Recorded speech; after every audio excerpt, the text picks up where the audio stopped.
If you interrupt the dreaming, they won't realize they're awake. And with no surprise, see in your eyes serene blue of the lake. But is it the mooring pier is ancient wood? In the house behind, the life you find is something understood.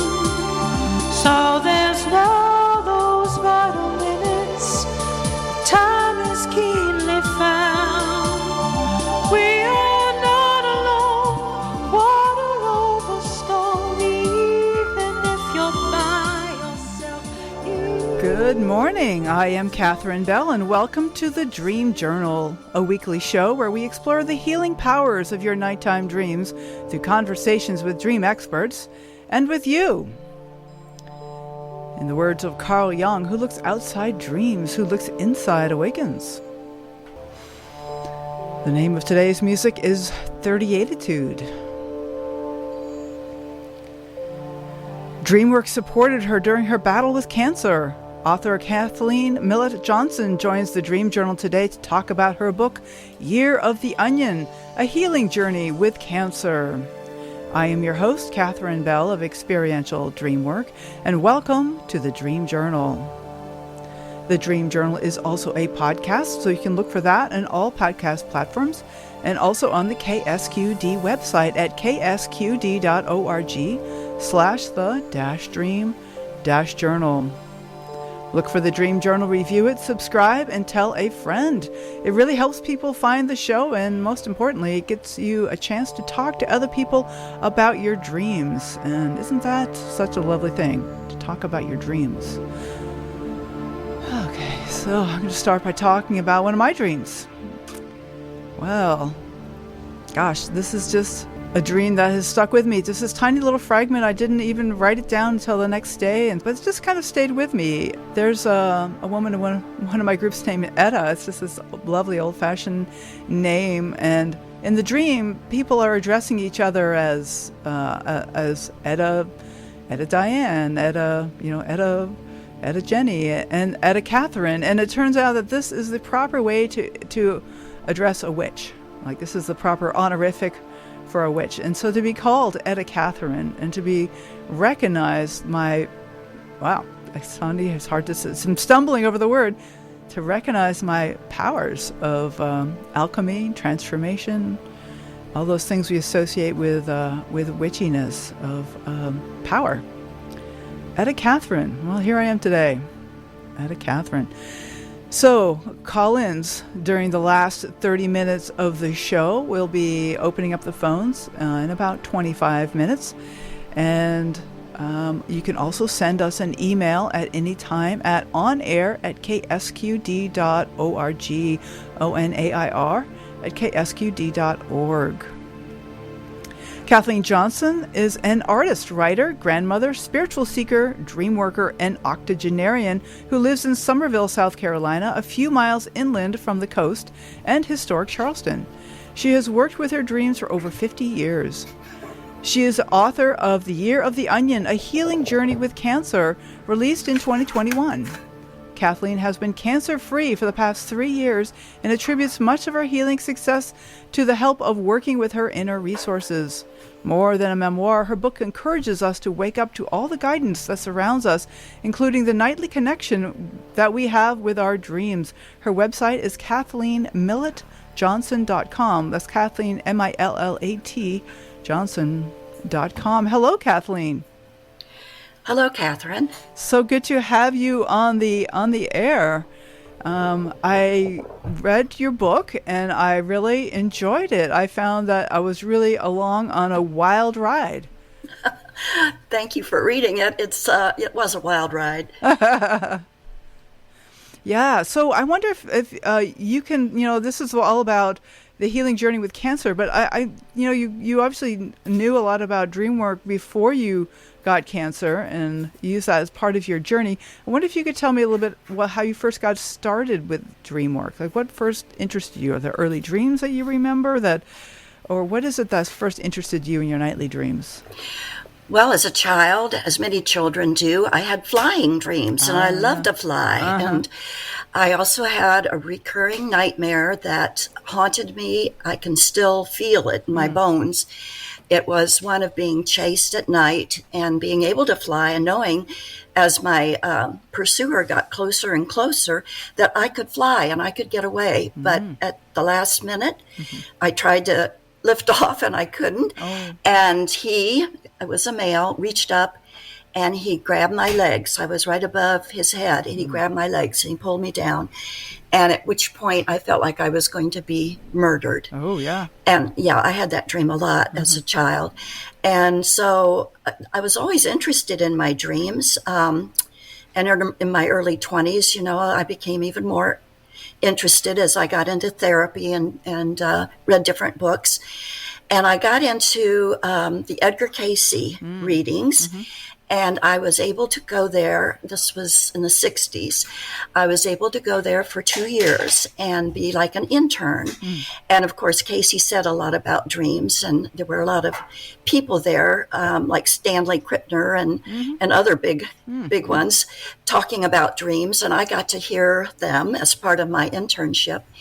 And so just learning about how to work with dreams according to Cayce was a beginning for me. And it just grew from there as I started looking to other sources, being more aware of how there are many ways to work with dreams and how symbols are very personal. And so then that proceeded into going to some dream groups. And then I'm a dream group facilitator now. Oh, wonderful. So tell me about the onion, the year of the onion. Let's go right into your year with cancer. And there is something about this book title that I also want to say, that it's a healing journey with cancer. So it's not healing from cancer, but a healing journey with cancer. And tell me a little bit about the onion and how did that usher in the year? Oh my, that was quite an experience. Yes. And when I tell people the title of my book, they're kind of shake their head. Onion, what would that have to do? Did you eat an onion? Did the onion help you with your healing? Well, it presented, I'll tell you the scenario that presented the whole chapter ahead for me, so that it was a comfort to me to know that something was coming down the pike, and in a way it prepared me for it as my destiny. And as I say on the cover of my book, out of the blue, an ordinary onion appeared, announcing the arrival of an extraordinary experience that changed my life. So yes, it was rather magical. I was driving my car to my daughter's and I came to a stop and I turned and accelerated and I couldn't, the car would not respond. And so I had to pull over, just kind of coast over. And I'm like, oh my God, this is a new car. And I was like, oh no, I got a lemon. Oh no. So I took a moment to compose myself because I am a catastrophic thinker. And I was thinking, oh, my car. So I reached down and I felt under the brake and then the gas pedal. And I bring up this really big, almost the size of a tennis ball, onion. Oh, wow. A real Bermuda onion. And I was stunned because I don't buy one onion at a time. I don't put my groceries in the back seat. Where did this onion come from? I had no idea. Well, I think of my waking life as a dream, and I work with symbols in it also. So I said, if this were a dream, why would an onion appear under my gas pedal to stop the forward movement of my life? And that was the question I asked myself and my daughter and some dream workers. And don't you know, a couple months later, there in my groin was a lump the size, huge, amazingly huge, hard lump in my groin. My lymph node was the size of that onion.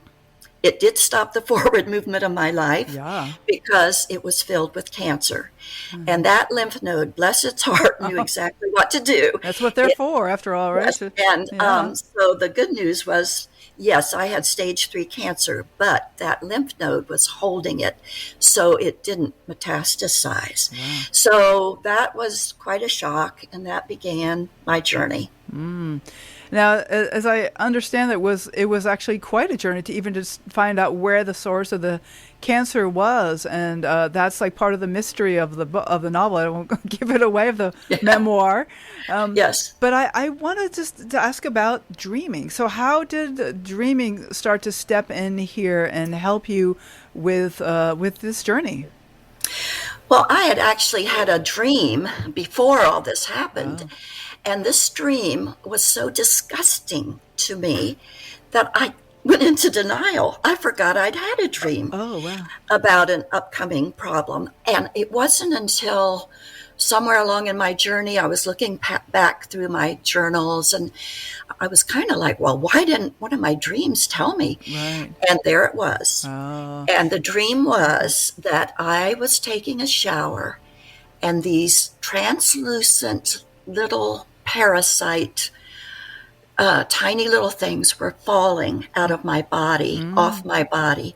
And it was so repugnant. The dream was so repugnant. But I think that was the warning that, yes, there is something that's not good, not healthy. And I'm so surprised that I was so repulsed that I didn't even look at it until way later. Well, I think that's understandable. There's certainly dreams that are foreshadowing difficult things. It makes sense we wouldn't really want to pay attention to them, but yet there they are. And in some ways, there's something hopeful here, that it's shedding, that it is shedding. Yes, right? Right? I guess you could look at it that way. Ever the optimist, me. Yeah, and I'm ever the catastrophic thinker.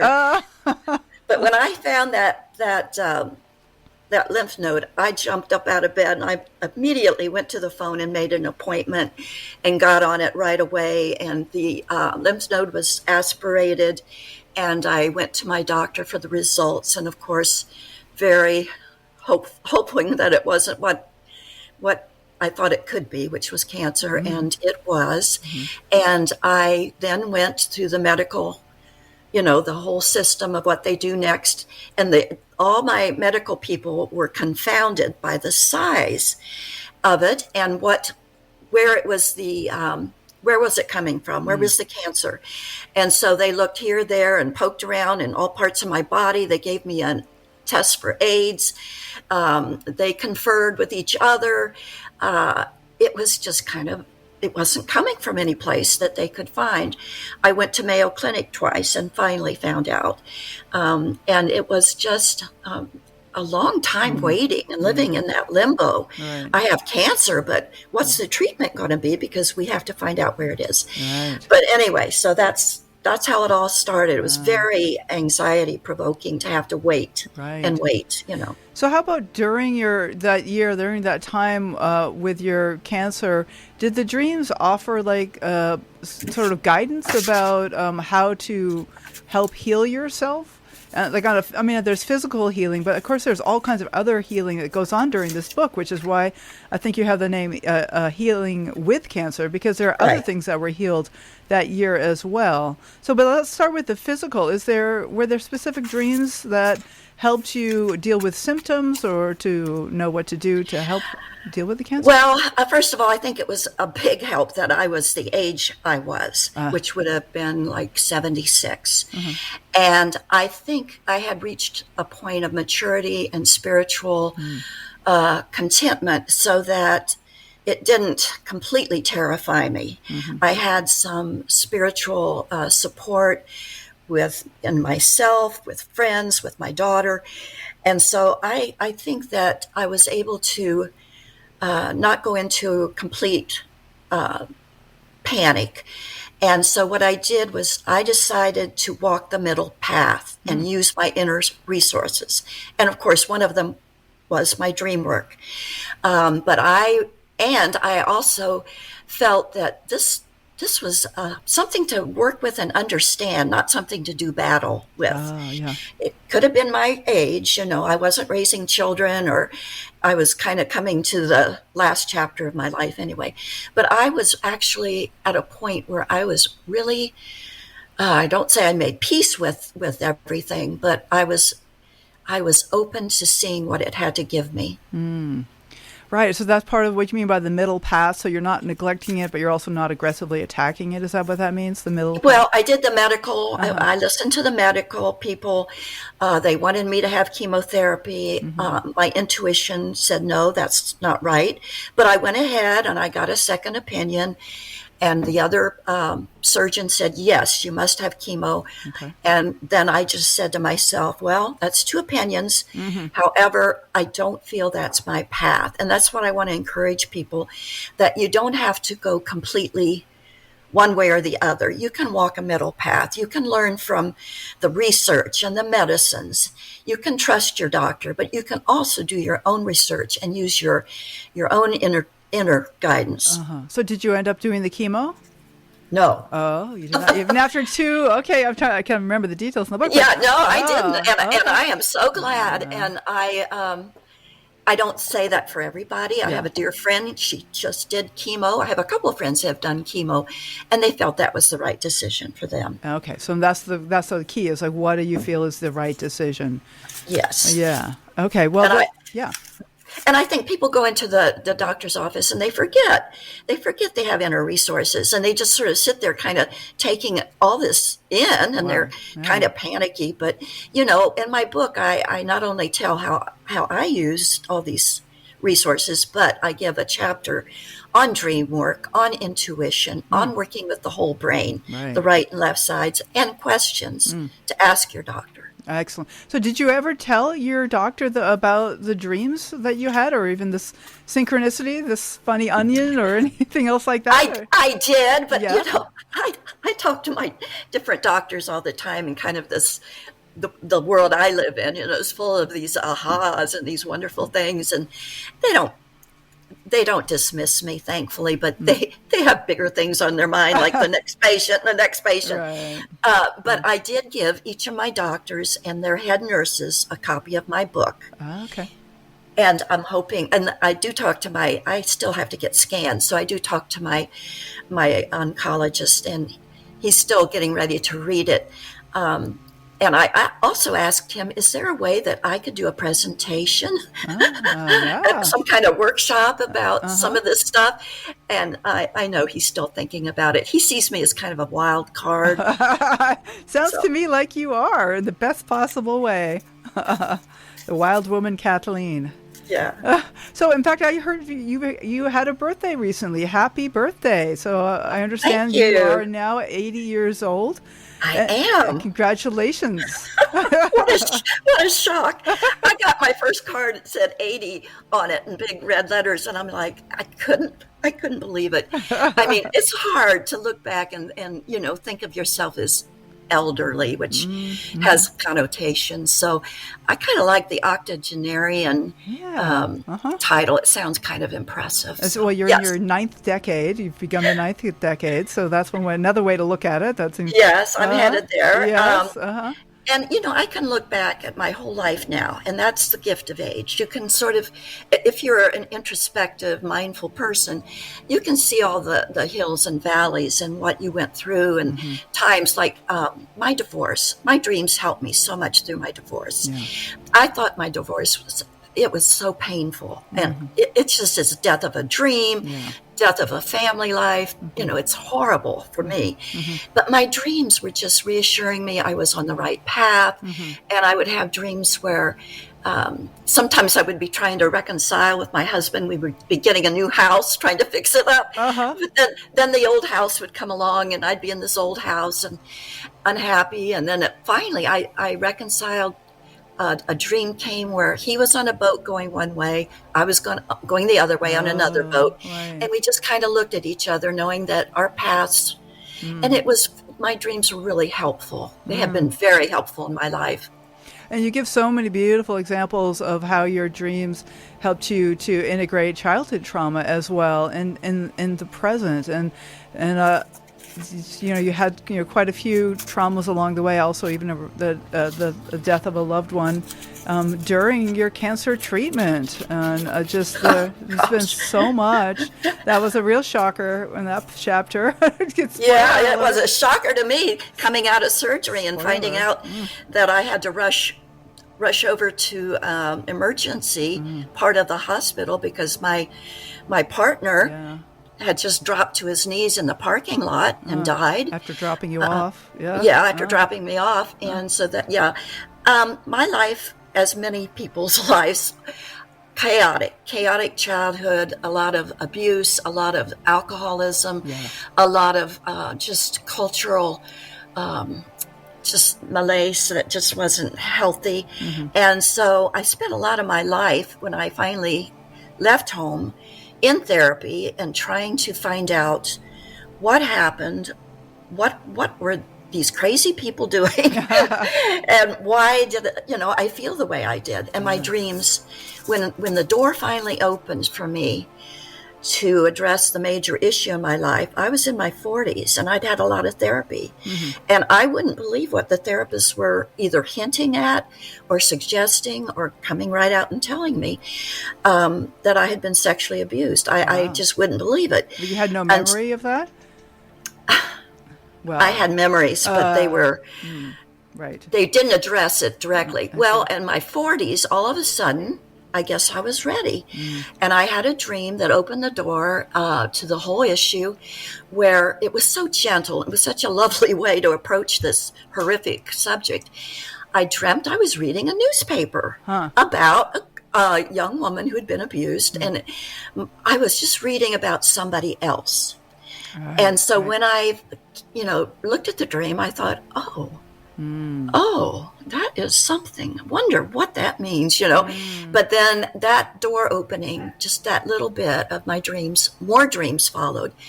And they were pretty strong dreams of terror. And I had a night terror that afterwards I thought my hair had turned white because I was just addressing something that had happened in my childhood, and it was horrific.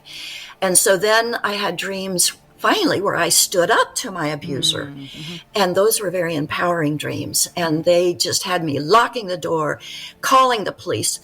And so many of my dreams were I could never call for help because either the phone didn't work or my voice wasn't loud enough. And so finally have you they're terrible. And finally I had a voice, so my dreams just kind of followed my journey. And so it was so helpful that I had my dream work. Well, it's interesting thing about trauma is that it heals in its own time. And when the therapists were talking to you about your trauma was not really the time yet. And it took you until your 40s, as I hear you saying, before it was like the pieces were in place for you to really maybe have the support and have the self-awareness to address that. And so I think it's just a reminder for all of us to be really tender with ourselves and to not rush, because things will come through in their time. Well, they say that the brain has to be ready to deal with this, and the brain will let you know when it is ready. Now, in my earlier years when the therapists were talking to me about sexual abuse, I kept saying no, but my mother was. My mother had told me that she had been abused sexually by her father. And I would go to the library and look at these books on, sexual abuse and incest and all this. And I would think, oh, my mother needs this book. And I wouldn't even look at them. It was like I was so in denial. But it's a different journey for everyone. I think when you're ready and you're open, I think I was in a stable part of my life. So that's when it opened. But it wasn't until the cancer that I really, really had to face it and confront it and deal with it. It was someone I loved. And it's so difficult. It wasn't a stranger. It was someone I loved. Well, The abuser was someone I loved. So that makes it even more difficult. Of course. And this, it gets all tangled up with the, the feelings of love and betrayal and trust and intimacy and all that. And arousal. I mean, even the idea of arousal, which can happen during abuse, is so super, super tender. And so you're really courageous to share your journey with this. And so even, beyond the cancer, that there's just so much that you have to share here about your journey for your life. Well, thank you. One out of every, or the statistics have probably changed, but at one point, one of every 5 women were abused as a child, and 1 out of every 7 male were abused as boys. Oh, wow. So it is a big issue, and for some women, they don't even, I can tell they're not even aware of how deeply that affected them. Mm-hmm. So I hope my dream helps people in that way, but I also want to tell people who just want to read it as a memoir, they didn't have that particular issue, that I really have a mission for people to wake up and look around for guidance, because guidance, the whole world is talking to you. So a lot of my dream is how to wake up, what to look for, and the amazing things that help me put the puzzle pieces together. Yeah. Well, this is fabulous. This is Kathleen Millett Johnson, and her book is called The Year of the Onion, My Healing Journey with Cancer. And you are listening to K-Squid 90.7 FM, streaming live at ksqd.org. I'd like to open up the phones right now. Tony Romano is in the station to take your call. The number is 831-900-5773. You can also send emails to us at onair@ksqd.org. ONAIR at ksqd.org. And I'll give you that phone number again in case you want to call, 831-900-5773. My name is Catherine Bell. This is The Dream Journal, and we'll be right back.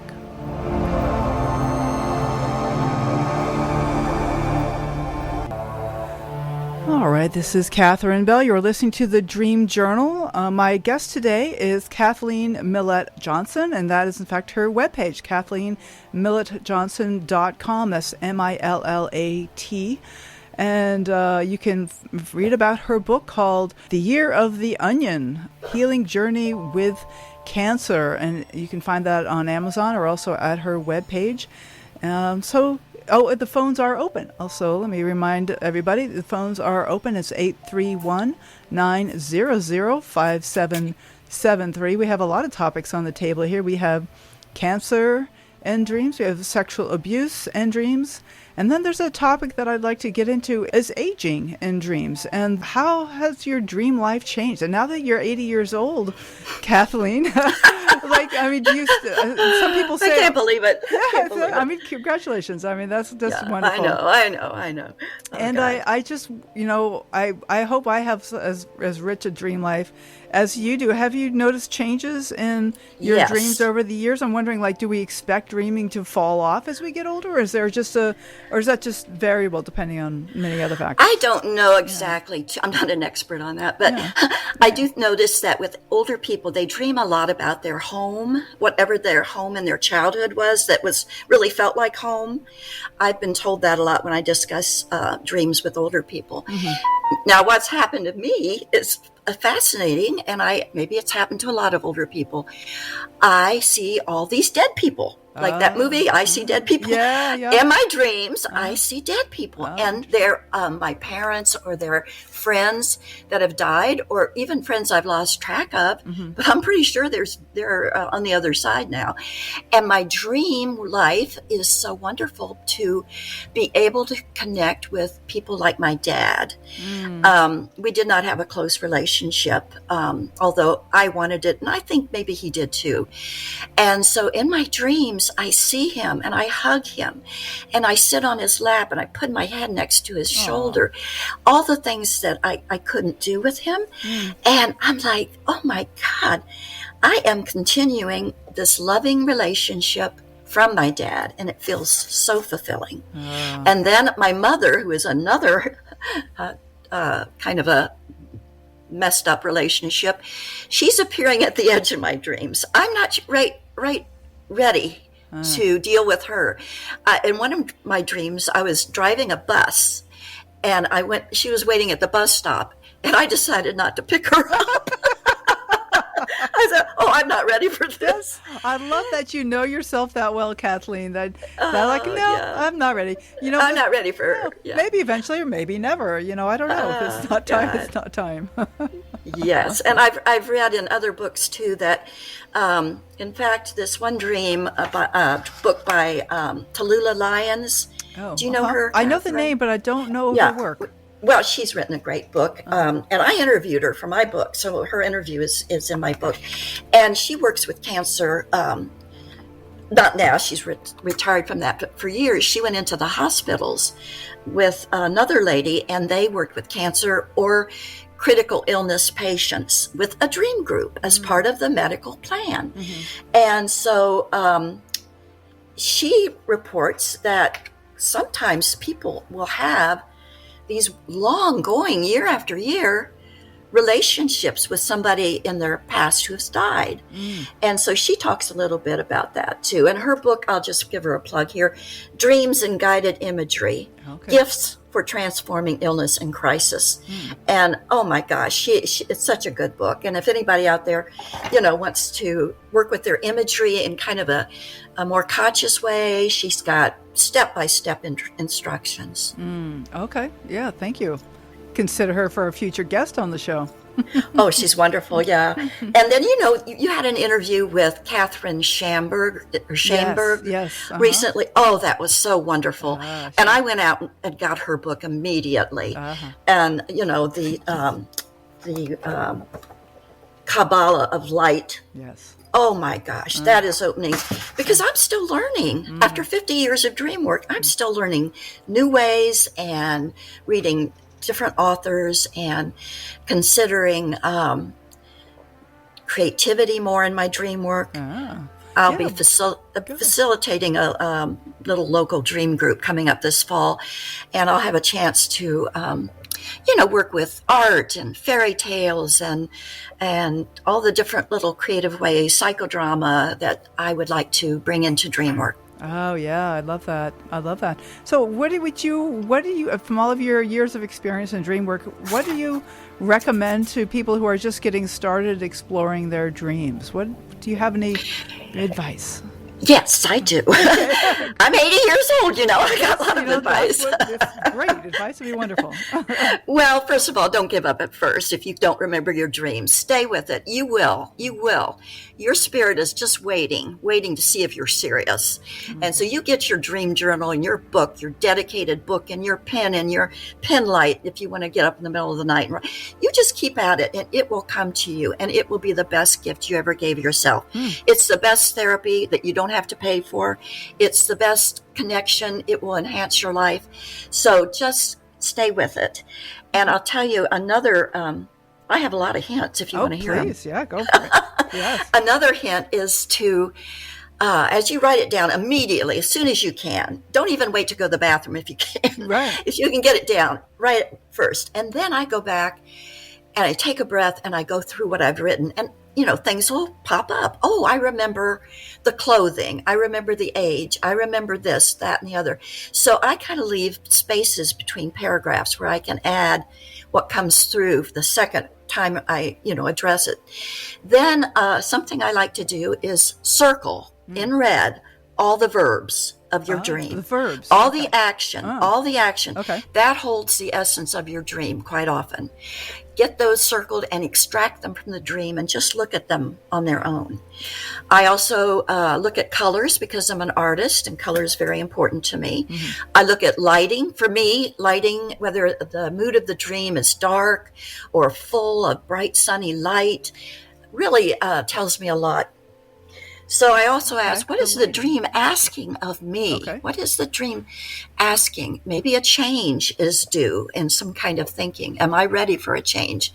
Change is life, and we don't like it sometimes, but sometimes our dreams are urging us to do something about a situation. Oh, yeah, the change.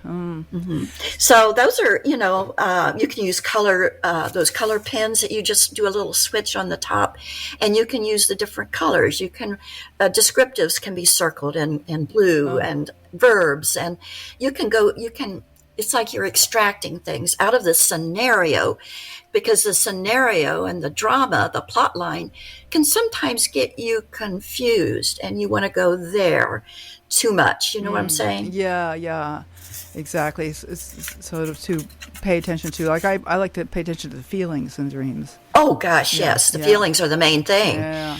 And sometimes the feelings bleed right into your waking life. You carry a dream all day. They do. Kathleen, I have a caller on the line, Jennifer from Santa Cruz. Jenny, how are you doing? Good, I'm good. All right, thanks for calling. What can we do for you? Well, I wanted to ask Kathleen, I work with cancer patients, and I wonder how you would have liked to have been received by your cancer doctor. Good question. However, I did receive support from Friends for Life. Do you know those, Jennifer? Those groups out there? Well, Friends for Life. We have a lot of support groups, of course, for cancer patients. Yes. Well, that was, I didn't, for my kind of cancer, it's not like breast cancer where there's all these supports. There's only 0.01% of cancer patients that have vaginal cancer, which is what I had. So I connected with a lady who had it. She lived in Kentucky. And so that was the best, because somebody that's gone through exactly the same despair, uncomfortable exams, fears, that was my mainstay. Plus, I felt spiritually supported in my own life and my maturity. Now, if I were younger, I would have probably gone to pieces. But, at my age, I've worked out a lot of things to help me in life. So I leaned on those. I'm hoping that eventually in every hospital they will have groups of all kinds. They mostly have breast support. I don't know what your experience is, Jennifer. Well, we try to have a generic one, but it's only for women. It's called Women Care. And it is very helpful and supportive, but we could learn so much from people who use their intuition to decide what's best for themselves, and we're not as open to that as I would like. So anything insight you can give people, that would be wonderful. Yeah. Well, I see where you're thinking, because the medical system and the left brain thinkers, they don't want to go there. They don't understand intuition. They might think dreams are a little, weird. It's woo-woo. Yeah. Oh God. Oh, woo-woo is right. And so it's just going to take time and bringing it up. Like if I lived in your area, you could invite me over to talk about my book and my dream life and what intuition is. I'll definitely read your book. Yeah. So would you like to talk? Maybe I should just leave your book out in the waiting room. Listen. Great idea. Oh my goodness. That is wonderful. And refer to it if anybody says, I'm looking for how somebody else did. Use their inner resources. That's the main point. We all have inner resources. And sometimes we check them at the door when we go in the doctor's office. And we have our soul. Our soul is speaking to us. The world is speaking to us.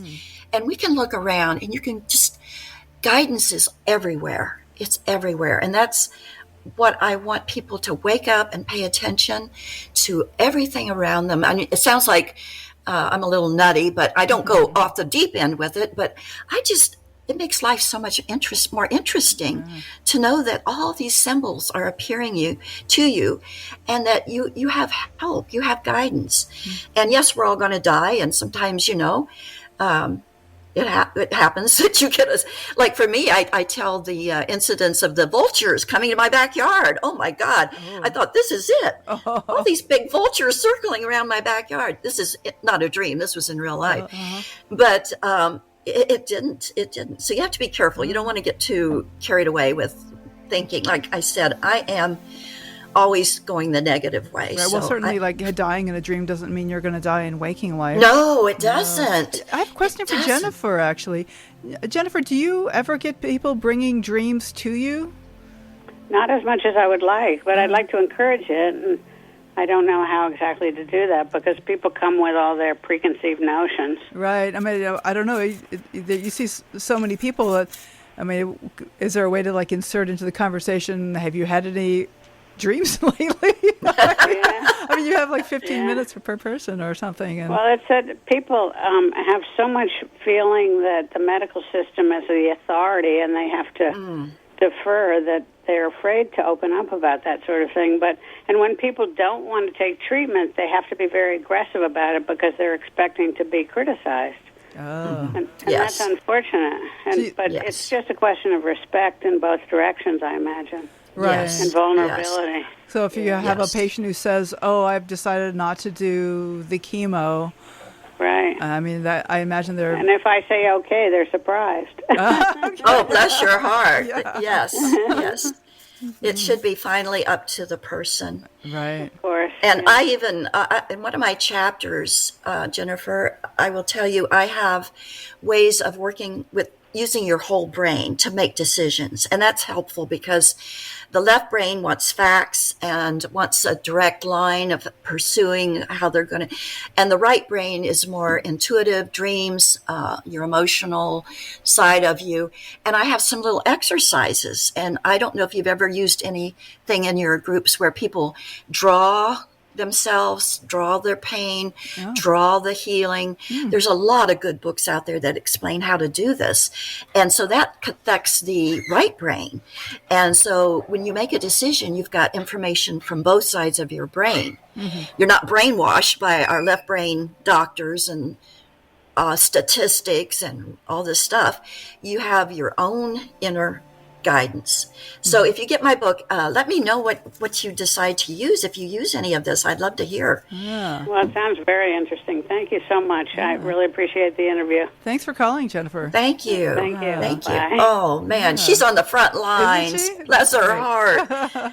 You know, I work now. I volunteer for Friends for Life, and I am matched up with people who have the same kind of cancer. These are women, of course, and I am trained just to be a listening support mostly.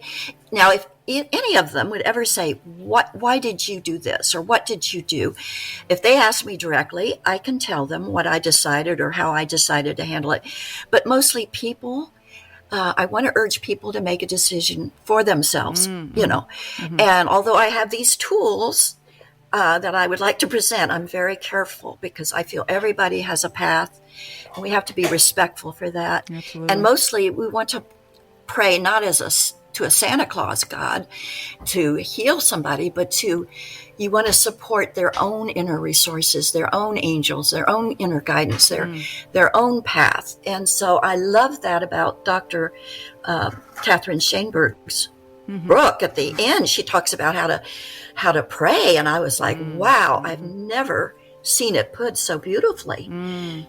I don't know if you remember that part of her book, but my goodness, that is the best book. I love that. Oh, well, I just got a text from a friend who says, I love a patient who knows what they want and need.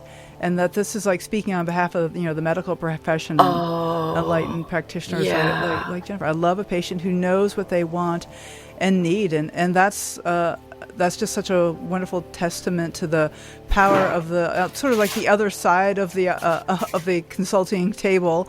Like it's not all power, it's not all in the power of the doctor. No. Yeah. And I want to tell you, my oncologist, what a sweet, lovely person.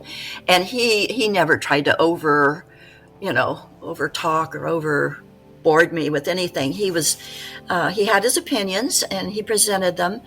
And I don't know, he got a kick out of me. I think he just sort of laughed at everything else. I'd say something I thought I was going to do, and he just get tickled. I think maybe it's a relief in a way to doctors when patients come in and say, this is what I've decided and this is how I feel. Yeah. Who knows? I'm Well, going to interview him sometime and ask him that what question. a great idea. Yeah, maybe that's the thing. Like kind of talking to Jennifer really got me thinking that maybe if you could, I mean, you're so articulate, Kathleen, and you're so entertaining and informative that, you could really talk to doctors and like tell them like your experience of cancer and help them to see the patient's side of things and how their intuition and their wants and needs are an important factor. I bet there'd be doctors who'd be interested in hearing from you. Wouldn't I love it? Yeah. I would love to go in and talk to the medical people. I have I have a friend who's a physician's assistant. Yes. And she's a female, and of course she. and anyway, she told me that just reading my book made her so much more sensitive to how she examined her female patients. Yeah. How she touched them, how she knew that even though it was just an exam, how scared or frightened or traumatized even from sexual abuse or sexual problems. Yep. And so if I just helped one doctor take that seriously about there's a person underneath that body. Well, some doctors are very thoughtful. I actually had a physical yesterday, first time in many years, and I was very impressed that the doctor was like, is it okay if I put my hand on your belly? I'm gonna lift your shirt. Just very wonderful, carefully, like addressing me, looking me in the eye, and letting me know what she was doing so that there was no surprise. I really felt seen, and I think that's such a gift as a doctor to a patient, or really one human being to another, to see each other as human beings. I like that. I love that, in fact, that you had that experience. And I think that many doctors, especially I think women doctors, are more maybe attuned to their own, privacy issues or whatever, and they have understanding about what's going on. But that's a great story. And boy, who knows? We're looking to a whole new generation of young women, and they're going to make all kinds of changes. I'm ready. I'm ready too. Let's change. But the older women, like you and me, are here to mentor those and let them know what we want. Yes, we are. We're their support. We're on the bottom of the whole foundation. This might be the place to share something I read years ago in Discover magazine, just this little blurb, but about menopause and what is the benefit of menopause, because no other animal that I know of goes through menopause. And this anthropologist talked about going to these tribes where they wanted to find out what happened in the drought, the 30 years ago drought. And they're like, go ask the old woman down there. She knows about that. And so there's a way that the older women, especially women, older men too, but childbirth is not traumatic for men.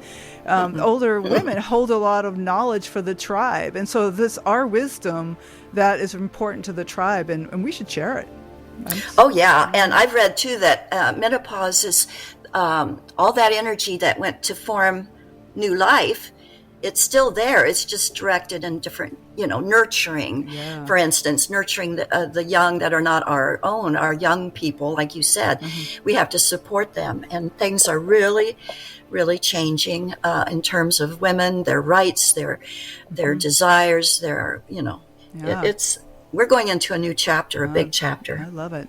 So, hey, go ahead. I just want to say a couple things that have helped me with my dream work. Yes. And I don't know if you do this, Catherine, but it's a New Year's Eve or day ritual that I take the whole year's diaries or dream journals. I take them out. I might have 5 or 6, according to how big and thick they are. And I read through them all. And it takes hours. But that way, do you ever do that? I know I haven't, but it's a great idea. All of a sudden, themes, that have kind of wound their way through all the different ups and downs of your year, they're there, and you can see them because you're doing the whole year. And as you, I remember I had that dream in the beginning of the year. Right. And so then I can look at all these different things as a whole picture, and not as, separate. And then if I make that a ritual, it's not, anything more than just me, while maybe somebody's in the other room watching football. And I just go through my journals, and I really take note of certain major, important, big dreams, I just review them. And I think that is so helpful. What a great idea. I mean, like you talked about the dream that you had before getting cancer that you just didn't pay any attention to at the time. Yeah. And I bet that comes up a lot, that you'll have a dream and that there's something that happened to you during that time of year, but actually the dream came first. Yes, or you'll have a snippet and you'll just dismiss it. Yeah. Oh, it's just a snippet, you know. Yes, But oh my gosh, the power, the information, it is there. You know, I love reading Dr. or Reverend Jeremy Taylor, Yes. who's now deceased, bless his heart. The way he wrote about dreams, about how they can open our cultures. It can open, he worked with prisoners. He brought people connection through dreams. I don't know if you remember any of his stories, but he worked with people who were in disagreements, and he did dream work with them and that soul work. And all of a sudden the people were changed, and they wanted to listen to each other. I just thought his books were out of this world. They really inspired me. That was one of the ways I got started with dreaming, is through Jeremy Taylor's books. Gosh, for sure. And then Patricia Garfield, who's now recently deceased, all her books are. Can you hear me, honey? Yeah. Am I still? No. Yeah. Okay.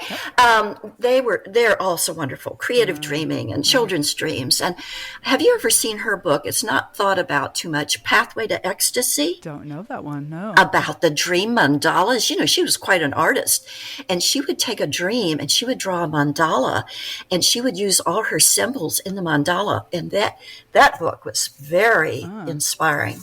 You know, hey, Kathleen, I actually just got a text we've got to finish up here, but I wonder if you could take like 30 seconds and share The Way of Prayer by Catherine Shainberg that you mentioned. Is that something that you could summarize? Okay. Well, I've got a lot of contact. People are really interested in this conversation. Okay. It is in the back of her book. She says, for many years, I've had a prayer group where we formally pray for others. Our prayers are not in words, but in images that unfold naturally before our eyes from our own subconscious dream field. Our only contribution to the person they're praying with is lending our presence and attention to helping realign his or her truth. Prayer works, but it must be undertaken only when we ourselves are clear and humble conduits, seeking nothing but to be of service to another's truth. Wow. Thank you. Oh my goodness. Yes. That's wonderful. So this is Kathleen Millett Johnson, and your webpage is Kathleen Millett Johnson, Millat Johnson. Hey, would you spell Kathleen for him too? Kathleen. Thank you. Millat, and then Johnson, JOHNSON.com. Is that the best way to get in touch with you, Kathleen? Yes, it is. Fabulous. Yes, it is. I'd love to hear from people with their ideas of how we can keep on keeping on. And I just want everybody to wake up in the morning and just align to all the beauty and guidance that is around you. And your dreams, let them lead the way. Oh, your dreams, let them lead the way. Thank you so much. It's been a pleasure and a delight. I'm so glad we connected. Thank you. Thank you so much. And her book is called Year of the Onion, A Healing Journey with Cancer. Thank you. Take care, Kathleen. You too. Bye. Bye-bye. Next week, we'll be talking to Hayden Institute Dreamwork practitioner and spiritual director Kim Van, who will be talking about her practice called Finding the Thread. So tune in and listen to the live broadcast Saturday at 10 a.m. on the K-Squid, or catch the podcast replay, which will be released, as always, on the Monday following the show. I'm Catherine Bell, and this has been the Dream Journal. Thanks for listening. You can find out about my own dream coaching practice at experientialdreamwork.com. You can email me at catherine@ksqd.org. That's katherine@ksqd.org, so I can let you know about upcoming dream offerings. Thank you to everyone who's left a review on Apple Podcasts. I'd love to get a few more reviews. I'd like to thank Rick Cluffel for engineering the show and for music, Tony Rissamano for phones, Eva Milady for audio editing, and the intro music is Water Over Stones. Outro music is Everything, both by Mood Science. Join me again next Saturday at 10 a.m. When you wake up tomorrow morning, write down your dream and bring it to the next Dream Journal. I am Catherine Bell, and you are listening to KSQD Santa Cruz.